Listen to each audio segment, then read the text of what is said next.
Très bien, nous sommes toujours dans les locaux de JFD Brokers, cette fois avec le directeur des finances. Je vais vous laisser vous présenter et présenter votre rôle au sein de JFD Brokers. Okay, so Fabien Ovido-Bourse is inviting you to introduce yourself to his audience, your name and your title at JFD. Hi everybody, my name is Erdeguia Eustathiou. I'm the head of finance department in JFD Brokers. Ok, donc voilà, c'est simplement ce qu'on disait, donc le titre de directeur financier.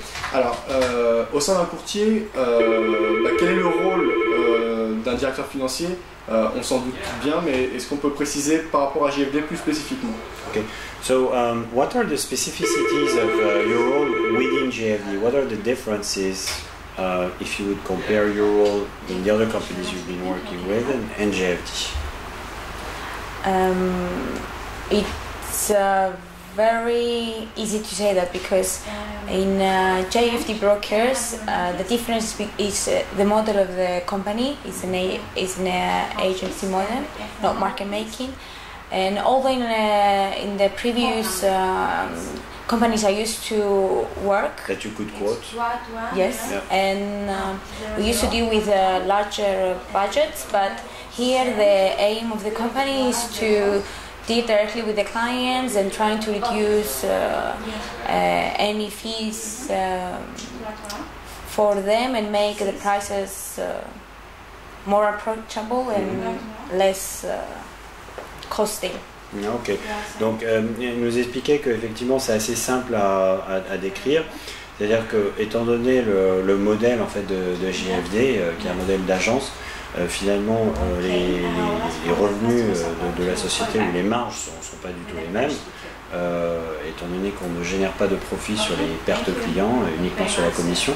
Donc forcément, lorsqu'une société comme la nôtre se bat pour offrir des spreads très serrés et des commissions très serrées, le contrôle budgétaire est important dans la société.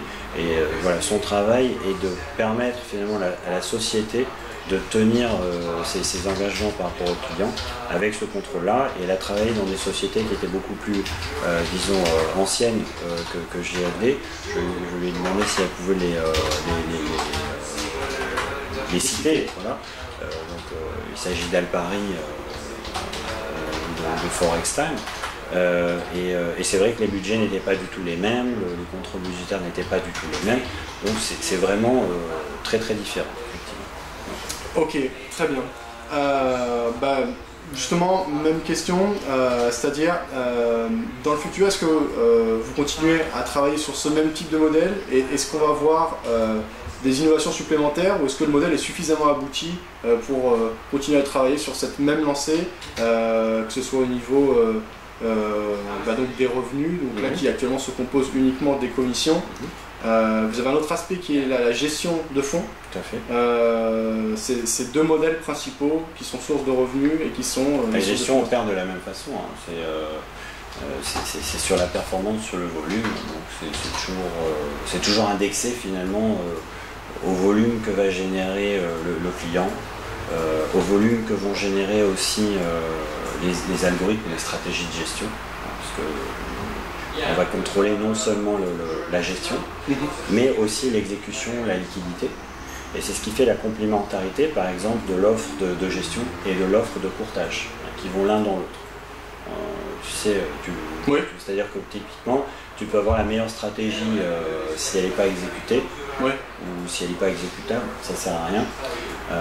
Tu peux avoir finalement la meilleure exécution du monde, mais si tu n'as pas de volume finalement à exécuter, ça ne sert non plus à rien. Nous finalement ces deux activités-là sont complètement liées. Elles nous permettent finalement d'apporter aux clients la possibilité de diversifier finalement leur position sur leurs investissements sur les marchés financiers. Mais elles contribuent l'une dans l'autre finalement à la croissance du groupe. Ce sont vraiment deux activités liées. Je vais quand même lui traduire. So I just answered a little bit, but he was asking. He said, "Okay, we have the model that we're running. Okay, it's a profitable business." He was asking if we could see, let's say, an increase in the profit margins, if it was positively growing. and if we could see this over the long term, and I think you can see month by month that it's working. So maybe you could say just a quick word on this. The reason that it could work is because we have clients continuously working with us and they keep depositing, and not just because of the campaign. They just deposit 1 to maybe 3 times and then they want to withdraw the money and maybe keep inactive the account and we not trade.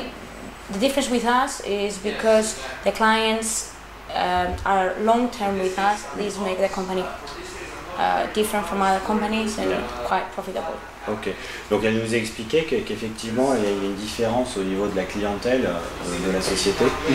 Dans d'autres sociétés, peut-être que les clients vont faire 1, 2 voire 3 dépôts et puis finalement soit perdre, soit retirer leur argent parce qu'ils ne sont pas vraiment satisfaits et qu'ils vont initier ces dépôts sur des campagnes promotionnelles. C'est-à-dire qu'on va vraiment les inciter à faire ces dépôts-là et que c'est du très court terme. Alors qu'avec nous, ce sont des clients qui sont vraiment là pour trader. Ce sont des clients qui traitent sur le long terme, donc elle nous expliquait que effectivement ces clients-là on les conservait, on en ajoutait de nouveaux et donc on avait un modèle qui était croissant avec une loyauté ou une rétention au niveau de la clientèle qui est beaucoup plus importante. Et on a des clients qui continuent à déposer des revenus ou qui génèrent en fait des profits qui valent finalement à des dépôts. Et que c'était un modèle qui était pérenne, de cercle vertueux qui fonctionne très bien. Ok, so thank you for your answers.